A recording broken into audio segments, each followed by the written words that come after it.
चलिए स्टूडेंट्स, आज हम करेंगे क्लास 10th मैथ्स का चैप्टर रियल नंबर्स का एक्सरसाइज 1.2 का क्वेश्चन नंबर 6। काफी इंपॉर्टेंट क्वेश्चन है, ऐसा क्वेश्चन आपको आना चाहिए। ठीक है, तो क्वेश्चन में हमसे कहा गया है कि हमने एक्सप्लेन करना है क्यों ये जो दो नंबर्स यहां पर हमारे पास में है ये कॉम्पोजिट नंबर्स हैं। तो क्वेश्चन में हमने एक्सप्लेन करना है कि यहां पर जो ये पहला नंबर है एंड यहां पर जो ये दूसरा नंबर है ये क्यों कॉम्पोजिट नंबर है, हमने इसको एक्सप्लेन करना है। ठीक है ना, तो चलिए सॉल्यूशन स्टार्ट करते हैं। चलिए सबसे पहले हम ये समझते हैं कि कॉम्पोजिट नंबर होता क्या है। इसके लिए हमें ये समझना पड़ेगा कि प्राइम नंबर्स क्या होते हैं। ठीक है स्टूडेंट्स, आपने अच्छी तरीके से याद रखना है, एक प्राइम नंबर वो नंबर होता है जिसके सिर्फ दो ही फैक्टर्स होते हैं, एक 1 एंड दूसरा इटसेल्फ। यानी कि एक प्राइम नंबर को सिर्फ दो ही नंबर्स डिवाइड कर सकते हैं, एक तो 1, दूसरा वो खुद को डिवाइड कर सकता है, इटसेल्फ डिवाइड कर सकता है। ठीक है, एंड आपने याद रखना है कि कॉम्पोजिट नंबर वो नंबर्स होते हैं जिनके दो से ज्यादा फैक्टर्स होते हैं, यानी कि 1 एंड इटसेल्फ, ये दो फैक्टर्स तो होंगे, इनके अलावा भी अगर कोई फैक्टर होगा तो वो कॉम्पोजिट नंबर होगा। ठीक है, तो जो भी नंबर जिसके दो से ज्यादा फैक्टर्स होंगे वो कॉम्पोजिट नंबर होगा।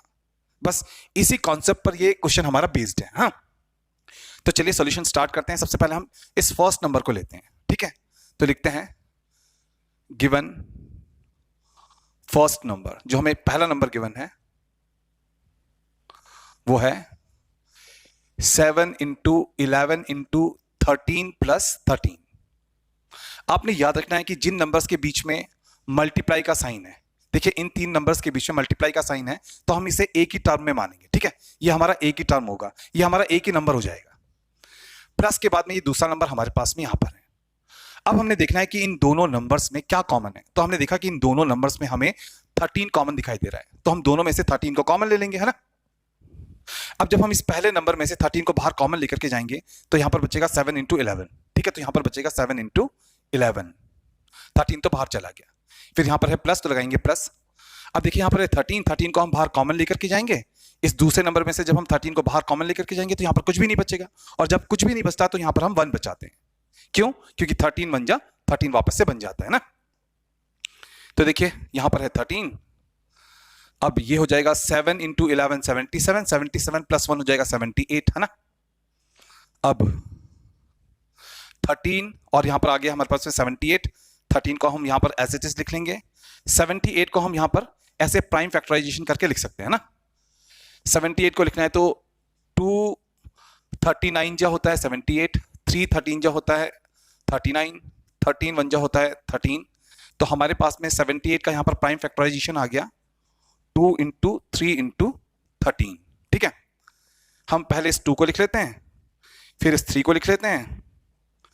13 यहां पर दो बार है तो 13 का यहां पर स्क्वायर हो जाएगा। ठीक है ना, तो देखिए ये जो हमारा नंबर हमें यहां पर गिवन है, ये जो हमें नंबर यहां पर गिवन है, इसके मोर देन 2 फैक्टर्स तो हमको आराम से यहां पर दिखाई दे रहे हैं। एक यहां पर 2 भी इसका फैक्टर है, 3 भी इसका फैक्टर है, 13 भी इसका फैक्टर है। ठीक है, 2 3 जा 6 भी इसका फैक्टर हो जाएगा, है ना। 2 13 जा 26 भी इसका फैक्टर हो जाएगा। तो क्लियरली यहां पर हमको ये दिखाई दे रहा है कि ये जो नंबर हमारे पास में है इसके मोर देन 2 फैक्टर्स हैं। ठीक है, हमने इस नंबर को जब अच्छी तरीके से सॉल्व किया, ठीक है, जब हमने इस नंबर को यहां पर प्राइम फैक्टराइजेशन के फॉर्म पे लिखा तो हमने देखा कि यहां पर बहुत सारे फैक्टर्स हमको देखने को मिल रहे हैं। ठीक है, एंड हमने पहले ही कहा था कि अगर एक नंबर के दो से ज्यादा फैक्टर्स हैं तो वो कॉम्पोजिट नंबर होगा। अब इस नंबर के तो देखिए 2 भी फैक्टर है, 3 भी फैक्टर है, 13 भी फैक्टर है, 2 3 जा 6 भी फैक्टर होगा, 2 13 जा 26 भी फैक्टर होगा, 3 13 जा 39 भी फैक्टर होगा। तो clearly given number has more than 2 factors, therefore it is a composite number। तो यहां पर हमने लिखा कि जो ये नंबर हमें यहां पर गिवन है इसके मोर देन 2 फैक्टर्स हैं, इसलिए जो ये नंबर होगा ये एक कॉम्पोजिट नंबर होगा। ठीक है, और ये आ गया हमारे फर्स्ट पार्ट का फाइनल आंसर।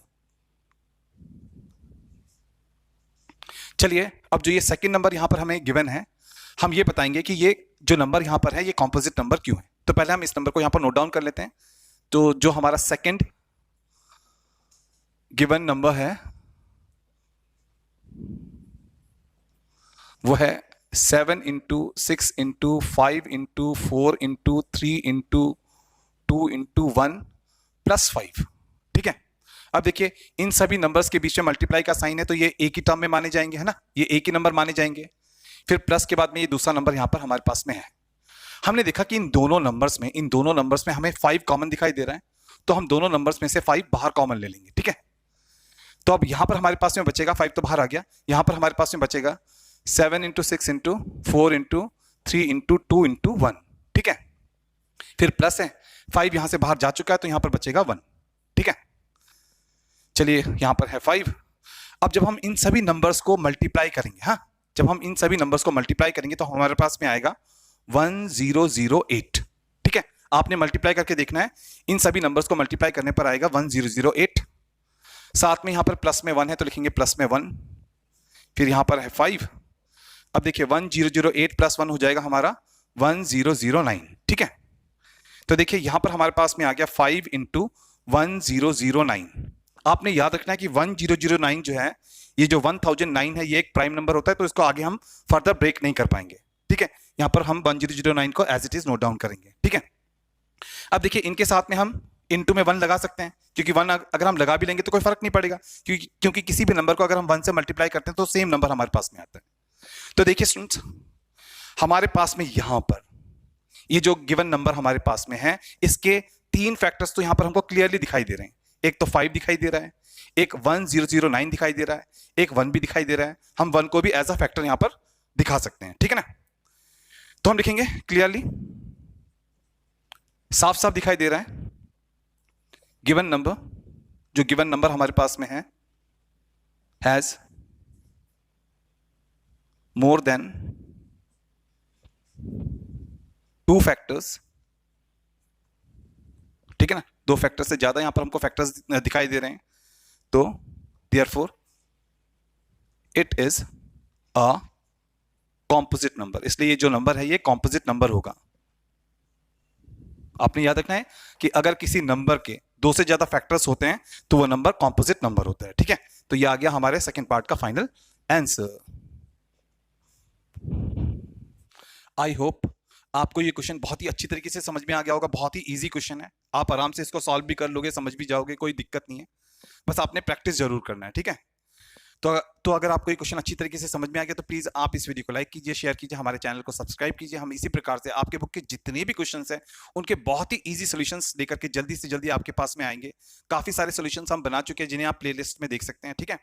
एंड जितने भी प्रीवियस ईयर्स के क्वेश्चंस हैं जो कि काफी इंपॉर्टेंट है, आपके बोर्ड एग्जामिनेशन में आ सकते हैं, उनके सॉल्यूशंस भी हम जल्दी से जल्दी बना करके आपके पास में लेकर के आएंगे। वो भी हमने बना रखे, उन्हें भी देख लेना, ठीक है।